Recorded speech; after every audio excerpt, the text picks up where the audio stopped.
The majority of us, our flex was like coming in with McDonald's. You were working on McDonald's. Yeah. Yes. We bring a Happy Meal. We like, hold on now. He on my TV.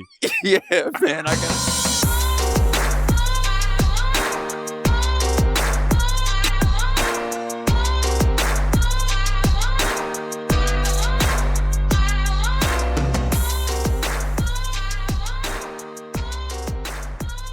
What up, y'all? It's your boy, KevOnStage. I want to welcome you to Not My Best Moment, a podcast where I talk to my friends, artists, athletes, and entertainers about their failures and what they learned from them. My guest today is a dear friend and a immensely talented gentleman. You may know him from Disney's Holes, from Roll Bounce, or Friday After Next, any number of TV shows, Scream Tour. More recently, you know him from gaming, anime, 4 Controllers. You may know him from a myriad of things. Ladies and gentlemen, Khleo Thomas. What's up, Kev? How you feeling, brother? I feel good, Khleo. It's good to have you on here. While I got you, I might as well tell you, I've told you this in private, but I will tell you this in public. I admire you tremendously. You are a person who's taken not only their career into their own hands, you've taken it personally into your own hands. A lot of times, you know, celebrities, people who've been on for a long time, they truly struggle to transition into any other form of medium. And you are so successful, people are finding out that you were in movies after knowing you from gaming. Yeah. It's almost come full circle now that, hey, you're the guy from Holes. Now it's, wait, you're in Holes? So we've slightly eclipsed the resume just a bit. 1,000%. So welcome to the show, Khleo Thomas. How are you? I'm amazing, man. Thanks for having me, man. I appreciate those kind words, Kev. And yeah, like you mentioned, you have told me that face to face, but being able to, you know, for you to reiterate it to me, man, it really does mean a lot, because in the same respect that you have for me, I have the utmost respect for you. What you built, knowing that I met you just years ago from All Def, right? Yeah. And knowing what the system was there and compared to what you built today, man, just believing, keeping your faith in God, keeping wifey by your side, making sure you're a great stand-up, not only husband, but father, like all of that is inspiring, man. I appreciate that. So yeah, let's go back to All Def. I met you, I want to say, excuse me, I'm a little under the weather. Sorry. 2016 or 17, maybe a little early, but it was around peak All Def times. I think we just moved to the downtown office. Mm-hmm. And I remember you came and did Great Taste, and Pat was like over the moon to have you. He was like, yo, y'all got to meet this dude Khleo. He's so funny. He was in all these movies and stuff. So I was expecting a pompous a-hole. I did not get that. Got somebody who was very nice. I mean, immediately disarmed. And that's not to say anything about you. It's just like a lot of times the people that I met there, the stars, they looked down upon what we were doing at All Def. They, you know, it was kind of like beneath them. So I was like, okay, here comes this other curly-headed guy, handsome, light-skinned. He's going to think he's better than us. And you didn't come in like that. And then I remember I hit you with a joke, and you hit me with a joke back so much harder that I was like, oh, yeah, he's gonna fit in just fine here. Yeah, man. You said something about my hairline follicles. You could hear my hairline follicles, if I'm not mistaken, was the joke. Yeah. But that was part of your... Well, where were you in your journey at that time? Great question, man. During the rebuilding phase, I was a really early adopter to the internet, right? I saw actors starting to waver and not be able to keep a level of consistency when it came to their job, no matter if they were child actors or actors who were way older than me, right? But then the internet starts taking off. We're seeing YouTube break all these brand new personalities, and I was like, interesting. So, do you remember Ustream back in the day? Yeah, I remember Ustream. I was one of the first people to have a Ustream deal because I was I can just go live. I can just do a talk show like right here. So I was just going for it, man. So little things like that were kind of like the building blocks to what I was able to build in the online space. So when the opportunity came up to come to All Def, I was immediately in. I had met Pat at like 9:30 at night at a store. And I was buying a Nintendo Switch, and he was buying a Nintendo Switch, and I told him I would love to come in one day and love at first switch. Oh my, chill. Yo, You guys had a meet cute. You were like, oh, Pat's not gonna let you get that one off, bro. Pat's gonna come at you for that one, man. So yeah, man, I had told him that I'm a huge fan of him and All Def, and I'd love to work one day. And about 2 weeks later, he reached out to me. He gave me a call time, told me to come through, and I knew I was walking into a very different arena because, yeah, it's one thing for me to be the actor. It's one thing for me to have been on set with comedians, but All Def was different. And I wanted to be able to be a part of it. I wanted to be able to keep up because I did feel if you come in there and you can't swim, you're gonna get destroyed. And that happened to a lot of people. I'm so sorry. Yeah, there's nothing we can do. So it was that, brother. It was at the right time, man. And I gotta give you guys credit for this, Kev. I have to credit all of you for giving me a sense of humor, dog. Really? Yes, sir. Yes, sir. Yes, sir. At that, you didn't have a sense of humor at that time? I had a sense of humor, Kev. Or you weren't able to use it? Both. I had a sense of humor, but was never able to use it because, my roles and everything I was booking, I'm not a comedy guy. I'm not the actor to have the comedic timing in the moments. I have to credit you guys for giving me a sense of humor. And at the same time, it was at a space where I was maybe very jaded.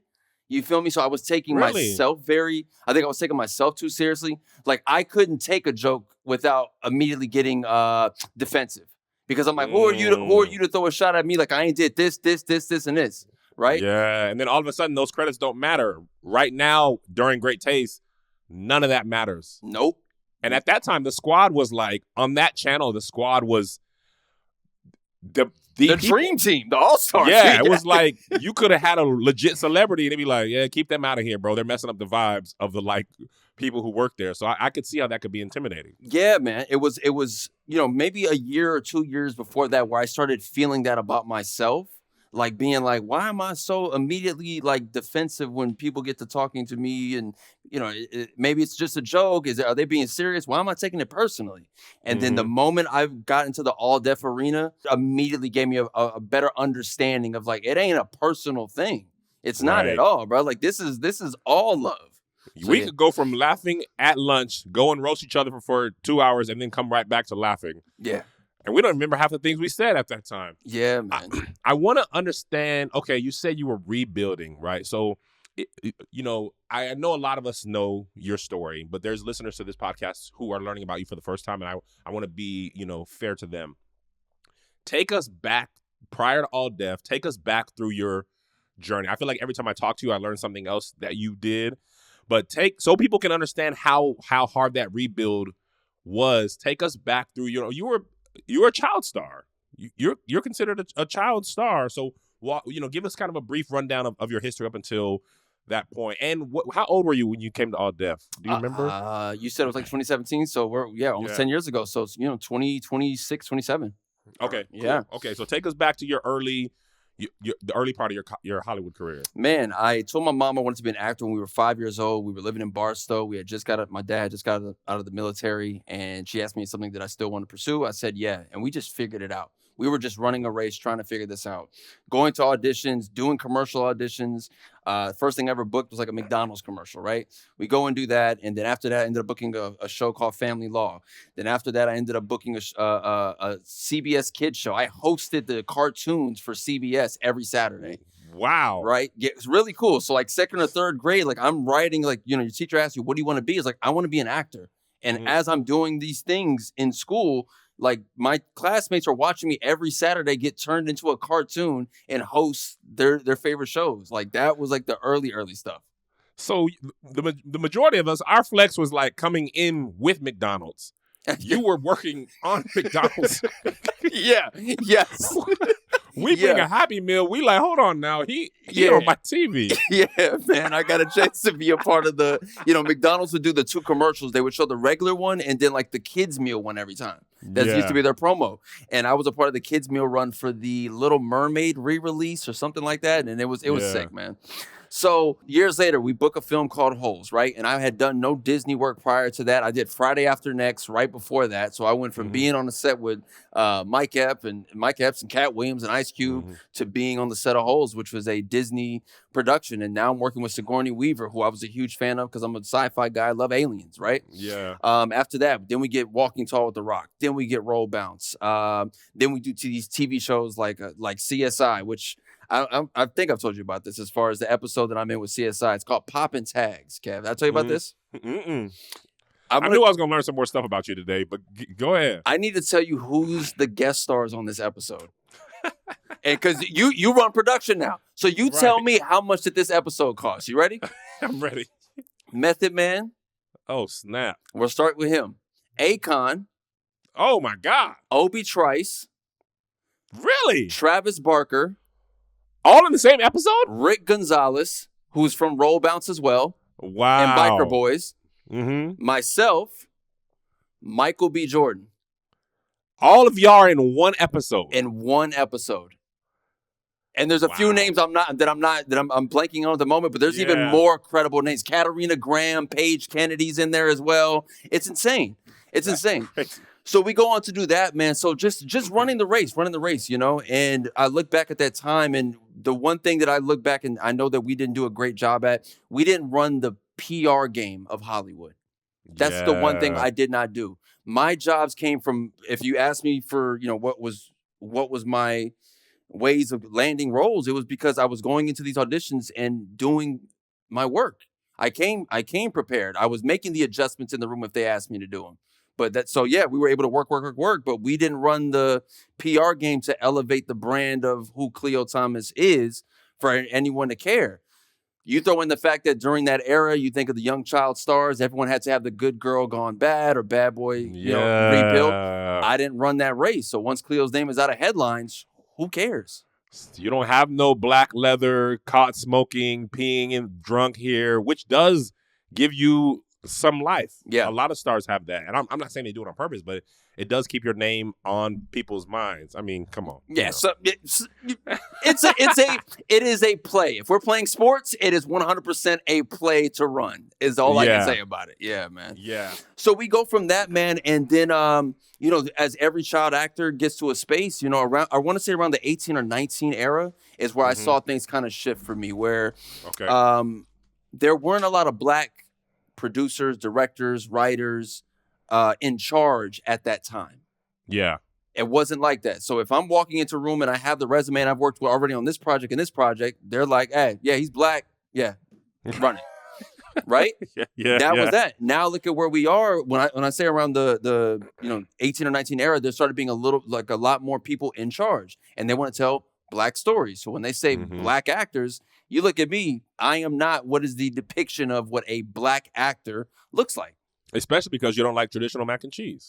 You bring this up. Have I not put this to rest with you already? You will never put it to rest with me. Sir, just this past Christmas, shout out to my good friend Tiffany, follow the Yellow Brick Road girl. Huge Wizard of Oz fan. She heard about my Kraft mac and cheese thing, and she said, I refuse to be friends with you until you eat my mac and cheese. She brought me her homemade mac and cheese, and Kev, I can say I have been converted, sir. You've seen the light? I'm here, baby. Every year, I want it. I'm sorry. I'm sorry for all my years. I can tell you this is why it took so long to get you on this episode. Every time they were like, Khleo, I was like, man, I don't know, y'all. I don't know, man. That whole mac and cheese thing just rubbed you the wrong way. I'm sorry. I'm sorry. I can admit my faults, and I can tell you now, give me the whole plate. It's good to know. I'm on the side, man. I'm on that time now, man. So it's that as well. I look at that era, man, and we're seeing so many more. When I saw the transition of our industry be able to let more black creators, writers, directors, producers make that decision of who's going to be in these roles, I did see the whole pendulum shift to where it's like, hey, we want to tell black stories, and the depiction of a light-skinned black guy don't really look like you. You know, my mom's Moroccan. Yeah. You feel me? Oh, I didn't know that. My mom's Moroccan, dad's black, so it's like I want everyone who's watching this episode right now, like I want to give people or listening in, I want to give people an example. I want y'all to go watch iShowSpeed's live stream in Morocco because he did a whole iShowSpeed around Africa thing. Yeah. I want you to go see iShowSpeed around a whole bunch of Moroccans, and that will immediately give you the understanding of like visually why I see such a big, I don't want to call it a roadblock, but it's like when you think of a black actor, if you go sit me right next, a Moroccan guy right next to iShowSpeed, they're not going to look at the Moroccan guy and be like, that's a black guy. For sure. Yeah. For sure. That makes a lot of sense. I noticed you say we when you're referring to the roles you booked.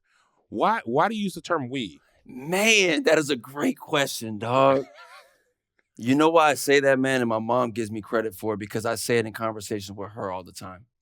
I say we because it's my mom and dad believed in me at a very early age. They took a risk. Yeah. I'm their oldest son.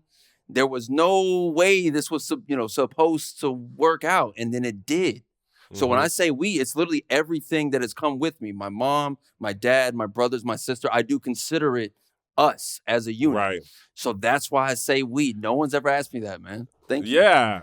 People have been saying I'm a great interviewer. I've been getting better and better, and I agree with them.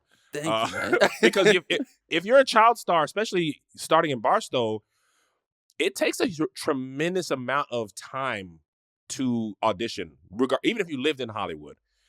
And because this is back before Zooms. So your audition, your audition is maybe 2:00, right? That means you have to leave in enough time to be there by 1:30. Then you're waiting. 2:00 doesn't always mean right at 2. It could mean 2, 2:30, 3, 3:45. And then the audition is 5 minutes. And then you drive all the way back. Somebody's got to take you and pick you up. And all those times. Exactly. And then when you book a movie, they are taking time off, FMLA, going without. Like, it does take a village, and then your other siblings also have to sacrifice because of what you are accomplishing. That takes your parents away from them. So I agree with you. It is a we thing more than just Khleo did it by himself, especially if you're underage. You can't drive yourself to those auditions. Nah, man. And I heard 1,000 no's before I ever heard my first yes. I remember my mom. Really? 1,000 no's? Like, I would say literally 1,000, but like you really didn't have success immediately? Oh, no. Absolutely not. Absolutely not. There was so many auditions as far as commercial auditions. There was so many films and television shows.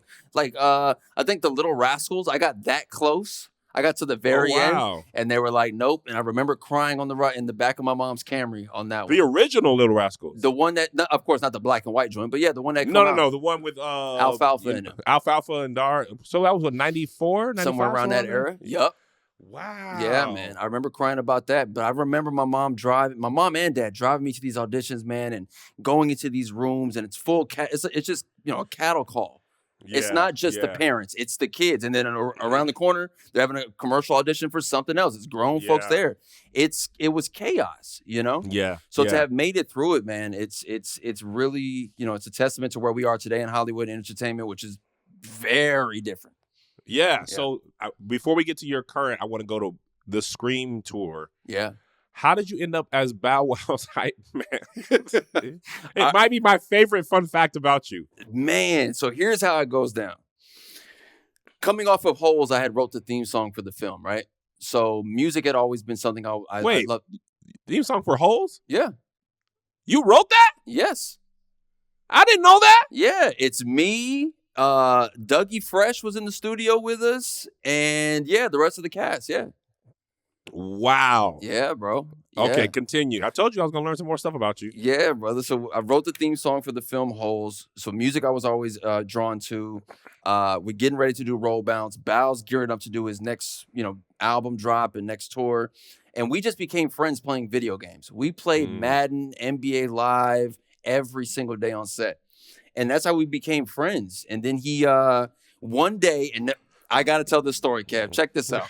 You remember a couple years ago, Bow got caught on the Instagram catfish and talking about he was on the private but wasn't, and then someone took a photo of him?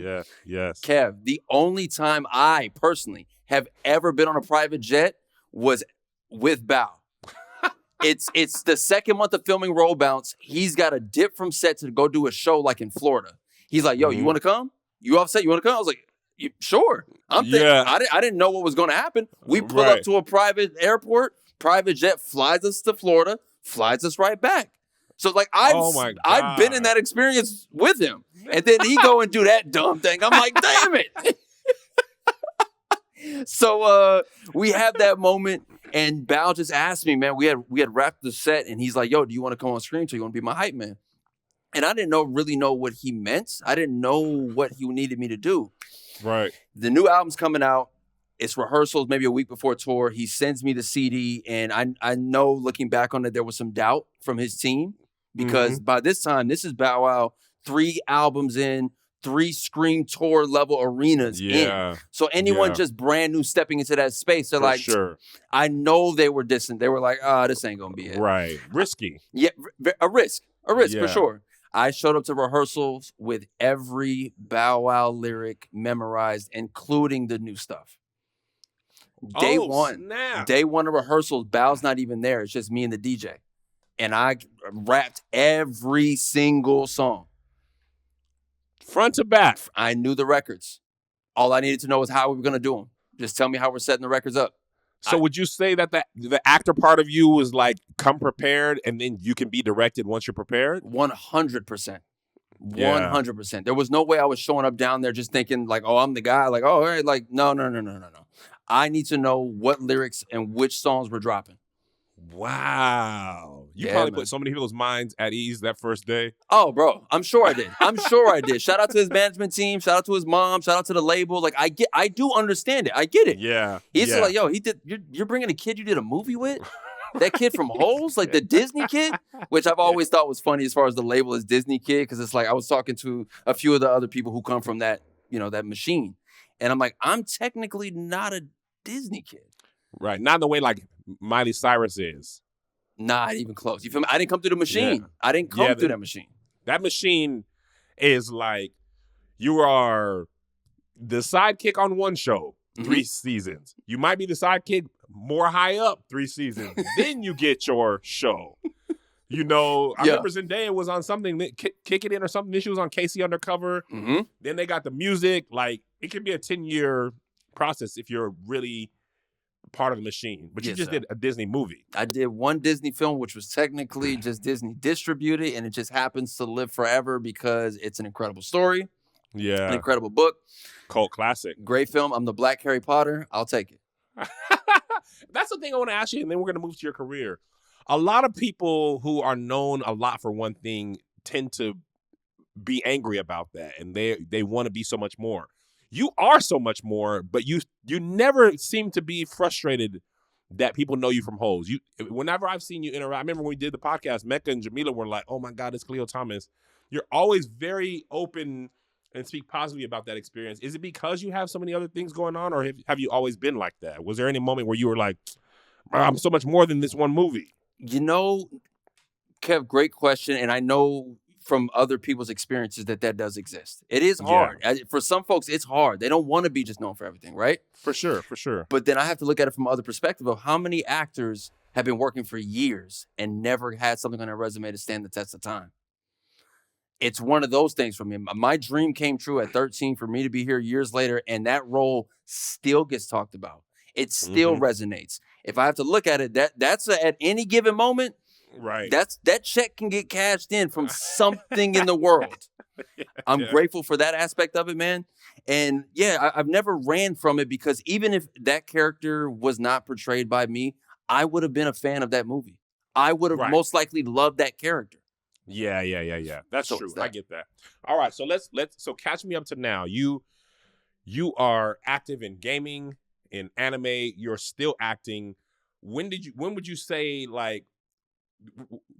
it started turning around? Because I remember when we first were talking, you were like you guys took your life into your hands. You got your own channels. You work at this job, but you all have your own channels. Like, I see the value in that. And that, as a traditional Hollywood actor, especially from the time you came up, early 90s, like, not only did that not exist in the way it does now, it didn't exist at all. Like, there was no, you have your career, your own personal career. You only have what you booked, your IMDb, what you've done, what you're doing, and what's coming. Yeah. So at what point were you like, even though I'm going to have to start all over, I'm gonna have to do this? Like, what made you decide that you have to begin again?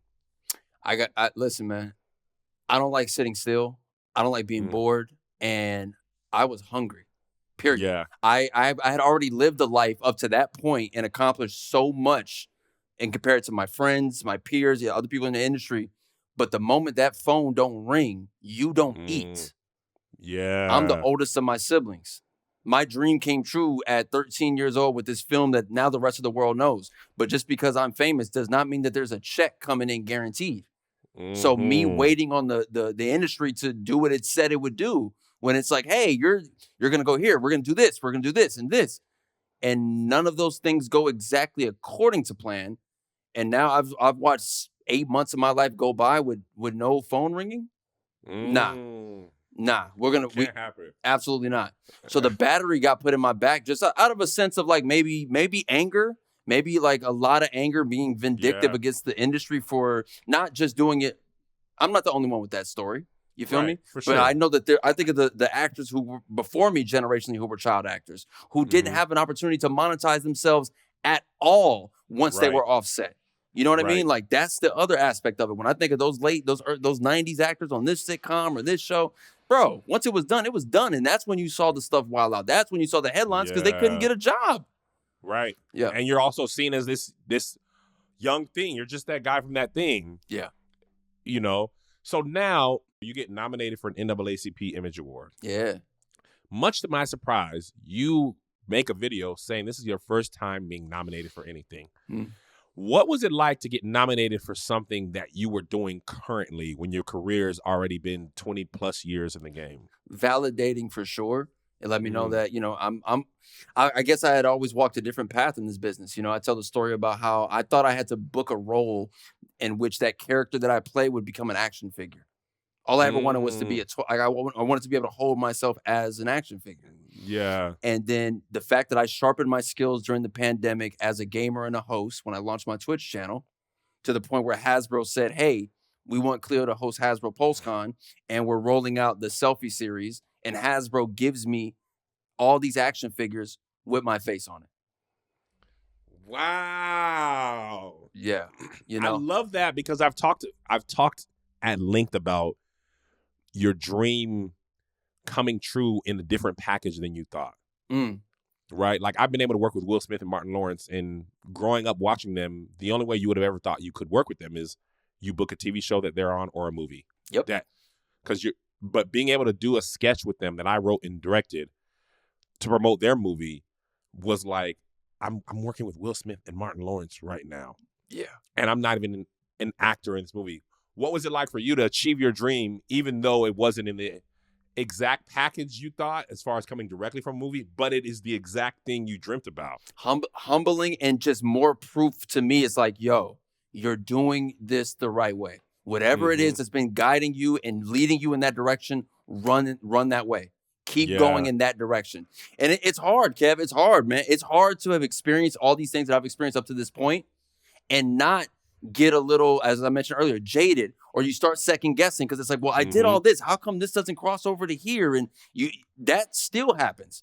I'm telling you this story right now as far as this action figure and my face on it and Hasbro having me do it. And even after that, there's moments where I'm like, should I just call it? Really? Because Kev, I've been doing this since I was 5. Yeah. You feel me? I've been doing it since I was 5. I've seen and done a lot of things in my life, but I know the journey's not over. But I will make sure to put that in stamping it in stone. Is like, yo, there are days where I'm like, do I just call it? Because what else? I don't know if I'm doing this the right way. We're not doing it. Like, I'm not elevating. People are asking me, when are you going to be in the next film? How come you're not? Like, people ask me, how come I'm not doing that? And I'm like, I'm literally doing everything else I've ever dreamed of. Right. I don't have that answer, my G. But I can take inspiration from guys like KevOnStage, who said, you know what? I knew this is all I ever wanted to do. I'm going to figure out how to get it done. And you are my blueprint. You're my blueprint. Come on, man. Kev, I'm not joking, brother. You are my blueprint. This industry changed overnight. It really did. In my experience, I was a part of that last little era of Golden Hollywood where we played by old school rules. Yeah. You were only famous if you were in movies, you were a singer, you were on TV, and there were some of the little characters that just continue to pop in and out. Maybe you were the Snapple lady. Other than that, that's it. You were the Verizon, can you hear me now guy? You know what I mean? That's what you had. Exactly. And look at where we are today. It shifted. Everyone has the power of themselves. You don't have to wait on someone to record you. You can record yourself. You can edit it. There was no device in my household when I told my mom I wanted to be an actor that I could record, edit, put the music to, and put out there to the world. I can do that every day. Every day I get a chance to add another title to my resume. And Kev, you work, bro. You work hard. And if you think I'm not sitting on the sideline like, yup, go. Because that's the formula to do it. And we do it ourselves. No, I agree with you. I think it's so interesting that in just the 13 years since I moved to LA, being an influencer or having a channel was like, it was a knock on you if you wanted to be seen as an actor. You know, there's an actor that I know, and I won't put his name out publicly, but he's said he was a big-time influencer, and in order to be considered a real actor, he had to stop social media. His agent and team was like, they won't take you seriously. So he did. Book. And now people are like, when they book him, they're like, well, where's your followers at? And he was like, I did. Y'all told me not to. And the ground shifted underneath you. And then it's hard to get that back. You know what I mean? It's not so easy. And also I was thinking, you know, the same way people probably grew up watching you on Holes and watching that movie over and over, if they're like the way my kids are fans of people, they're much more fans of people who are on the internet, and they spend much more time with them. So that celebrity feels infinitely stronger. Like when we would be on, you know, we've been like, say, the Spider-Man premiere, and there'd be like legit celebrities. But if RDC World is there, they're like, oh my God. Mm-hmm. Oh my God. Mm-hmm. And it could be an NBA player, you know, a Marvel actor, but RDC World, they're like, but that's RDC World. You know what I mean? That's Mark and Leland and Ben. And yeah, that's a whole different space, man. It's like, and that's you now as well. It feels great to be able to have adapted. My whole thing in life like was adapt or perish, Kev. When you asked me as far as like what, when I said I was hungry, I had to adapt or we were going to perish, Kev. There was no other option here. They weren't calling. Even with the resume, you just did this, come on. And there's no 6-7 months go by? Nah, brother. Can't have this happen. So now how does it feel to have so much more control over your career? Is it validating, or do you still long for that, you know, traditional actor's life? Ooh, Kev, that is a great question. You are asking at an amazing time because tomorrow is my very first day on my own production. Tomorrow's the first day of my pilot episode that I'm shooting. Really? Yes, sir. Yes, sir. Tomorrow's my very first Your day. project. My project, written and co-written by me, produced by me, happening tomorrow. Oh my God. So when I say that you are the blueprint and you're the example, I am not blowing smoke up your butt, bro. I'm dead serious about that. I appreciate that. I'm dead serious about it, man. So but I will answer this honestly, right? This is the one thing on my board in the last 3 months that I am not taking a lot of time to think. I am just going full speed ahead. Whatever it is, however this is supposed to work out, I refuse to get in my own head mentally and start doing the thing where I'm like, okay, and then I get I'm an Aquarius. You can throw that in there. I'm trying to plot anything and everything to go wrong. I saw a clip of you saying production is chaos anyway. Okay. I be saying a lot of stuff. But I'll be listening. It is chaos anyway. I'll be listening. Whether you have $1 million, $100 million budget, it's chaos, and there will be. The best thing that ever happened to me is seeing that Game of Thrones episode where that Starbucks cup made it into the final edit. Yeah. Because you've been on set. You know how many people's job it is, both on physical production and in editing, to make sure that doesn't happen. And the fact that it got through on a show that episode probably cost $15 million to make, and they had plenty of time. They might have shot a page or two that day. Come on, Kev. And that mistake happens. And if they, with all those people, all the graphics, they could have keyed that out for whatever reason, that made it. How you think I'm going to not make it? And I got $17,000. You think I'm not going to make a mistake? You ain't think there's not going to be a boom shadow in a shot? Man, watch every movie. I used to spend so much time when I worked at Boeing, going through my favorite movies and going to the continuity mistakes section of them, just to be like, man, and it doesn't impact what I think about the movie. Yeah. They're still good. And it stops people so many times from even trying. Yeah. Like, what if I make a mistake? You will. Embrace that. You will. Now what? Okay, you're going to make a mistake. Now what? Yeah. Well, I was talking about that when we just shot at the airport. My producer, head of TV and film, Rich, was like, I just feel like we're going to make mistakes. Yes. Yeah. 1,000%. Somebody's going to come late. Something's going to work. The camera's going to fall. We're not going to get a shot. It's fine. The audience doesn't know what didn't make it. They only know what made it. Kev, that curtain has been pulled back so far. The It's magic of Hollywood, like that's gone. When you're seeing guys at South by Southwest or any of the film festivals and they're up there talking about their film and then they ask, oh, so what inspired you? What made you do it? The moment I realized that absolutely no one knows everything and no one knows everything how it's supposed to go, it's a good pressure. I've been watching Ryan Coogler. I've watched a lot of him over the Sinners thing, and he was talking so much about his time shooting Black Panther. He was like, I did so poorly with that. I was so in my head that I didn't appreciate the moment. I just thought I was going to get fired the whole time. And I was like, man, I can see how that level of job is both a blessing, but also like a tremendous burden. And I'm thinking he's having the time of his life. He was like, it was terrible. Man. It was absolutely terrible. And I think that's so key to what you said. Let's get back to your new production. Yes, sir. What made you decide that, all right, I got the experience, I got the financing, or I can get the financing. Mm-hmm. I'm now taking my traditional job in my own hand. Because like this new job, streaming, YouTube gaming, this was a new thing. Mm-hmm. But you're taking your old job into your own hands. What was that thought process like? There was a girl who I've known for the last 2 years, and she kept saying, I'm going to write something for you.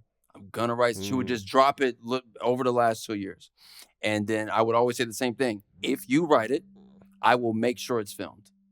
We go into the holiday break of 2025. She comes back first week of 2026. She's like, I wrote something. Can I show it to you? I said, sure. I read it. And Kev, it is nothing I would have ever written for myself. And that is why I did. That's why I was like, okay, let's go. Because I would have never written something like this. Let me give you at least a context of what people would expect from someone like me. For sure. The anime, the action, the fighting, like people fan cast me in comments every time they announce something new. They're like, Khleo needs to be in that movie. Khleo needs to be that superhero. He needs to be in the X-Men. Like people do all that already, right? So yeah, that lets me know that even for consumers, people want to see me there. Yeah. And I would have written that myself. I'd have called Guy. We'd have did UALA part 15 and just ran that race. Mm-hmm. She brought me something, Kev, that is, it's weird is the best way I can put it. It's weird. It is a Khleo Thomas satire. I do play a child star, a former child star. Oh, this is I can see it clear as day. Who is dealing with the changing landscape of entertainment. And here we jealous. Go. I'm just shut up. Just shut up. I give it to her. The best compliment I can give another writer or comedian is I am jealous that I did not think of that. Wow. I mean, you were right there in my life, and I looked you in the face, and that idea never popped into my head. Oh, you can kill that role. Yeah, man. Because see, people might not have seen you in Vigilante. I saw you in a short film with What's Good called Vigilante. And your acting chops are really there. Thank you, man. They are really there. Thank you. And I could see you playing jaded. Oh, that's going to be good. Yeah, man. She came with something really different. And it won't be the how can I could just say satire. It's the best word I could put on it. It is a satire thing. And there are some elements in here that I laughed at. I said, I would never write or say anything like this. Yeah. But I get how it can exist in the world that she perceived me from. So let's go. Yeah. So I'm just keeping my word. I love man. that. Yeah. Oh, that makes me so happy because one, it's brilliant. Two, I think you can kill. Three, it doesn't exist. Mm-mm. And there's not much that doesn't exist today now. Mm-mm. That hasn't been done. I was just having a conversation with you mentioned Wes, and Wes just got through filming his first directorial feature-length film, man. And Tahir was on it for 3 weeks. I watched all their content. Wes, I watched his reels about him prepping for the month ahead of time. I mean, it might as well have been me there. I was so happy. So happy. This is what he wanted, and he got it. He's been working for this for a long time. Yes, and man. I'm so glad he got it. We were he was here at my crib just not too long ago, and we were talking about he had brought up some of the projects I had worked on, and then he mentioned this film I did called Going to the Mat, and it's about a blind collegiate wrestler in high school. And he was like, wait. So the film is about a blind kid who joins the wrestling team. And I'm like, yeah. He's like, how is that possible? I was like, it's a true story. Right. I've seen people like this, wrestling, football, all kind of stuff. Yeah. So that was his thing as far as like what hasn't been made or what can't be done. So that's why even this connection with the writer Lana, like this is gonna be something. It's gonna be fun. Days one's tomorrow, and like I told you, I'm just going full steam ahead. So do you even have a plan of what you want to do with it, or you just want to make it right now? I would love to talk with you once it's made. I want to talk with you about, all right, I have it done. Here's what are my next steps, and here's what I'm thinking. Very good. All right, before we let you go, Khleo, is there anything else that you are excited about, want to chat about, or want to tell people about before you do the end of things you do at the end of podcasts? Man, just continue to look out for everything that's being built, man. I got to once again give my praise to KevOnStage for being a blueprint for your boy, man. I saw the landscape shift, and I saw the landscape shift again. Like, even like very quickly, when we think of streaming, right? We were all in the pandemic, gaming and that. But then what happened when the world opened up? All the IRL streaming took off. Yep. Now we're seeing every big streamer, they're all their own walking episodes of Jackass. You feel me? 1,000%. Their constantly production value is crazy. They spend a lot of money to make you feel like they're not spending a lot of money. Oh, bro, I went to Mafia-thon 3. Yeah, it's production. I've met with producers who produced that and who have produced TV and movies and said that's easily the hardest thing they've ever produced because it works like live TV. Yep. Which is hard. Live television is very hard. Everything is hard. But on the scale of hard, live is harder. And you got celebrity bookings 24 hours a day. Like, it's insane. These people are legit, like, paving a whole new path for what entertainment is. And you asked me all these questions. I have a question to ask you, then return. If we're talking about them specifically as far as these IRL streaming and can it sustain, and is there a crossover? Because when I look at some of the ones who are the pillars of it, yeah, I'm like, they're gonna run out of gas eventually. Yeah, these antics are only gonna go so far. You've got IShowSpeed now in WrestleMania. He has a match with Logan Paul and Austin Theory going up against the Usos in LA Knight. Yeah. I'm gonna be there too. I was supposed to be there, but I gotta go do my pilot. You're making the right choice. Trust me, you're making the right choice. No, I think the path is always there. The format can change. You know, I think about like PewDiePie, who was on top of YouTube for years playing games. He totally changed his whole thing up. And Logan Paul, for example, Vine, Snapchat, YouTube, daily vlogs. He was the first person that I remember, maybe not first, but that I remember, who hired an editor on the other side of the world and sent him the footage, or him or her the footage at the end of the night, LA time. And when they were waking up in London, they're editing while he sleeps so it can be up at 8 a.m. in the morning. And then he completely shifted and went to wrestling. KSI and Sidemen.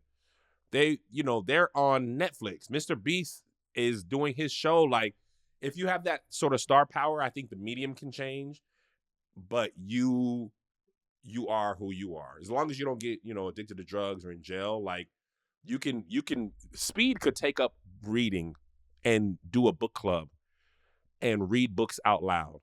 And he probably would have a New York Times bestseller. Like, some people just got it. So I think that I do think there's a certain level that, once you've done everything, but there's always new things to do. Yeah, absolutely. And Looking at the success of Markiplier is the one that got me for sure. Oh. What? Kev, you don't tell know me. how many times I have used that as an example. Yeah. That Iron Lung, I believe it's called. And then Hollywood basically being like, actually, that movie ain't there no more. What do you mean? It was number 2. Him making, I think, $17 or $19 million opening weekend off of something he paid for himself. That was all I needed to hear. Kev? I said, hey, I've been doubting myself. I said, I don't think I could go get people to go in movies and buy a ticket to see me. And I was talking to a friend of mine. He was like, people buy tickets to see you every year. Why wouldn't they go into a movie theater? Kev? You sell tickets every year all over the United States, London. You don't do that well in Paris and Berlin. But, you know, that's, you don't speak the bonjour ça va? You don't speak the ça va bien? I don't say the ça va bien. You don't do the baguettes? I do the baguettes. I just say it in English. But that Markiplier story was like, okay, this is a new thing. And I hadn't heard of him. Mm. And I didn't need to, because his people really showed up for him. So my hope for you is that your people show up for you. And I'm your people too. So congratulations on that. I love that. I can't wait to support that. However you need me to, tell people about it wherever it comes out. Very excited. But before we let you go, tell people where they can find you and all that jazz. Man, make sure you guys follow at Khleo Thomas across all social media platforms. At Khleo Thomas. Look into the 4 controllers. That's 4 controllers with a K, by the way, on all social media platforms as well. And continue to see us build something special, man. I can't wait to continue to work with Kev and bring some amazing stuff to life. My dog. Ladies and gentlemen, Khleo Thomas, not my best moment. God bless you guys. We'll see you